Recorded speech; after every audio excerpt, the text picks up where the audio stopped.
Hi, welcome back to our museum talking about the exhibits here at the Keys History and Discovery Center. I'm Brad Bertelli, I'm the curator here, and I'm going to talk a little bit today about the early community of Planter.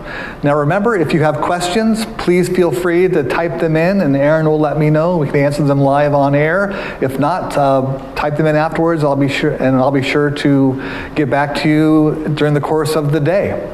And today we're going to talk about one of the early Key Largo communities of Planter.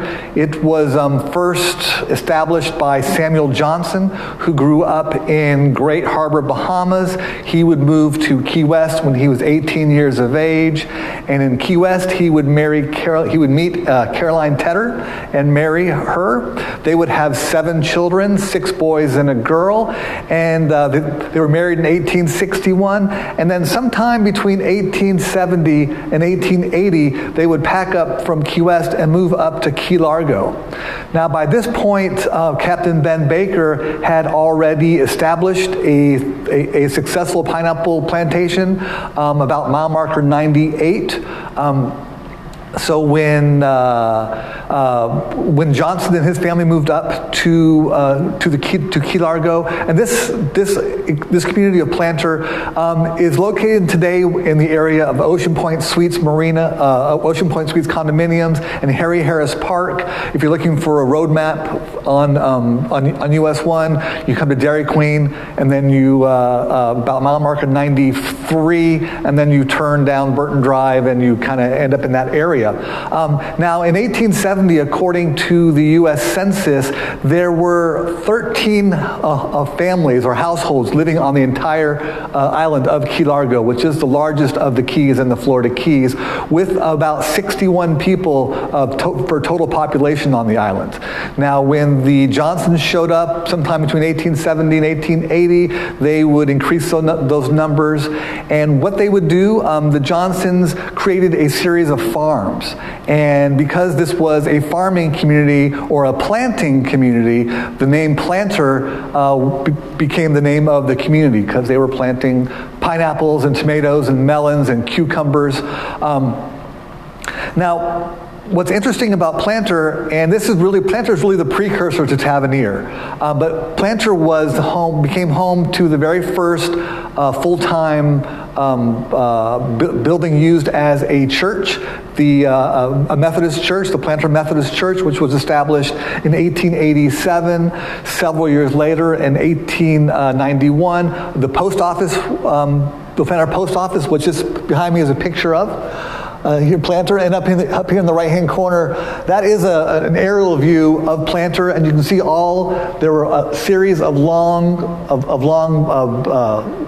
piers or docks, because this is prior to the arrival of Henry Flagler's Railroad. So this is still the islands were still a community of a boating community. So the only way to access one island to another is by boats. And as you know, or you may or may not know, the water is very shallow around the islands, and largely around the islands is very shallow. So all these long, extended docks were created where boats would be able to come and navigate to deeper, more navigable waters. Now, John Wesley Johnson was the oldest son of Caroline and Samuel Johnson, and he would become the postmaster.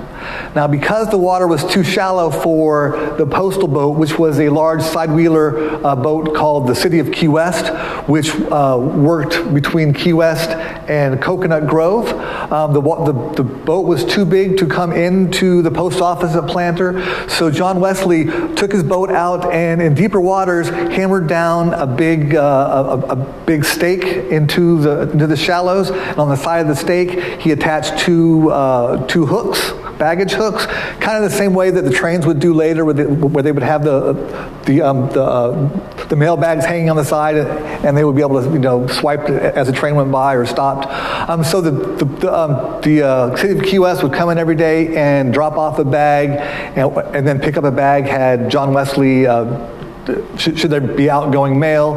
So essentially, it became really a 2-day mail service between here and Coconut Grove and here in Key West, weather permitting. On great days, on good days, pretty much a 2-day mail service. Now things began to change in in Planter with a series of hurricanes in 1906, 1909, 1910.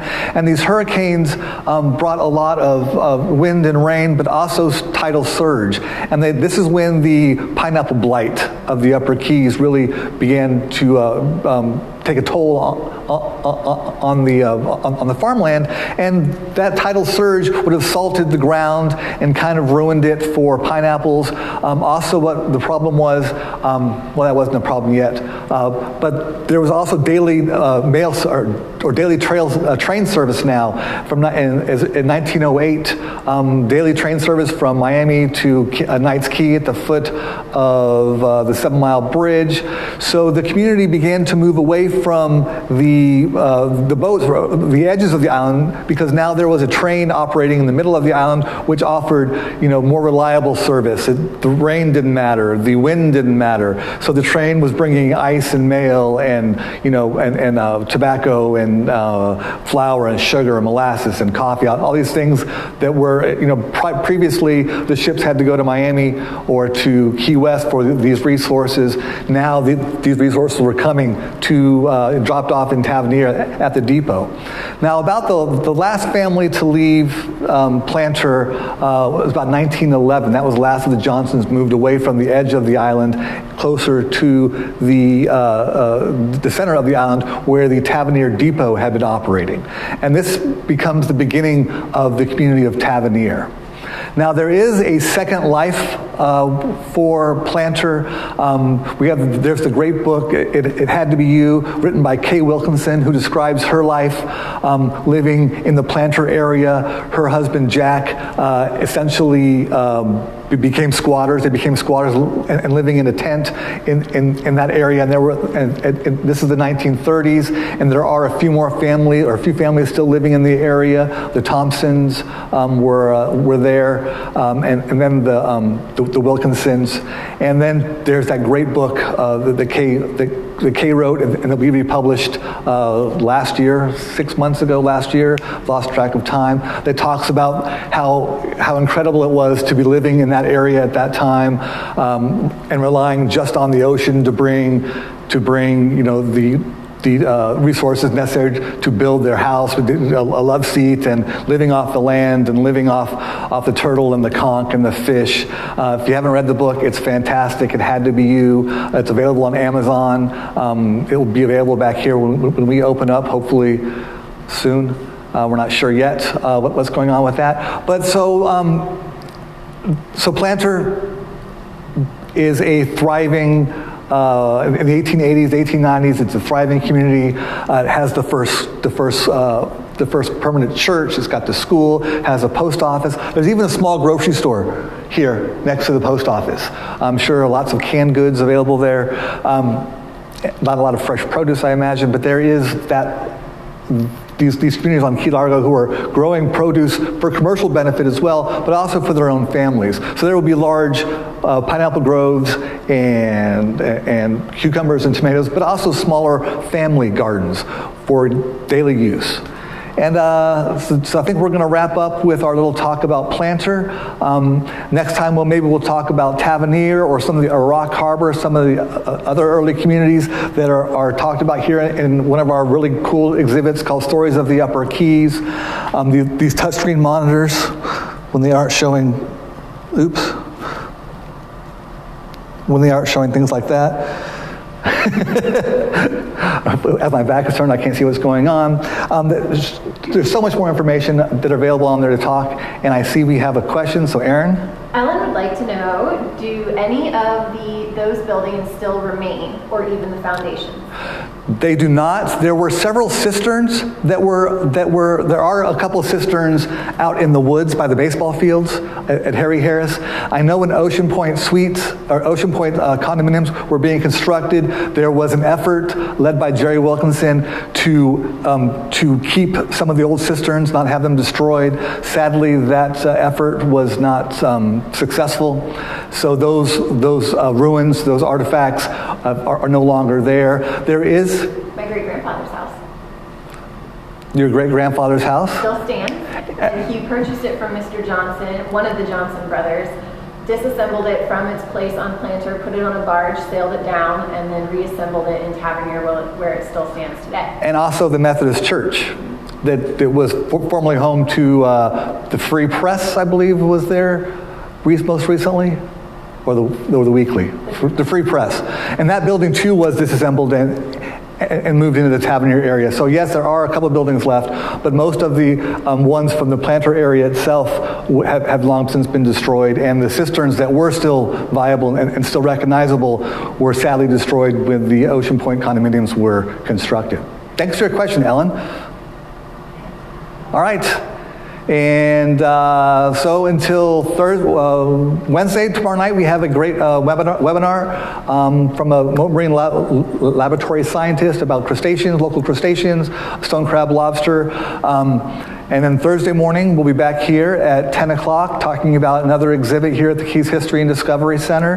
And then on Friday, for our Field Trip Fridays, we'll be going up to the Rock Harbor area of Key Largo, about mile marker 97, to the Reef Building, which is actually the oldest building in Key Largo that still remains in its original location, once owned by or built by Beauregard Albury, which is a really cool story. Yes? Brad, can you repeat the name of Kay Wilkinson's book, please?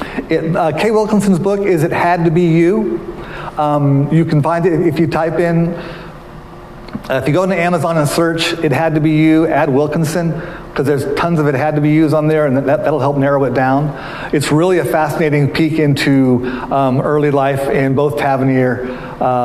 It's got some great funny stories. It's got some great commentary on just what it was like to live before mosquito control, before air conditioning, when it was really a community, a really close-knit community that was living largely, not off the land, but still with the conch and the lobster and the turtle and the camaraderie of a small community. All right, so until Wednesday, we'll be back Wednesday night for the webinar. Thursday and Friday, we'll be doing more of our live Facebook feeds. And until then, have a great day and stay safe.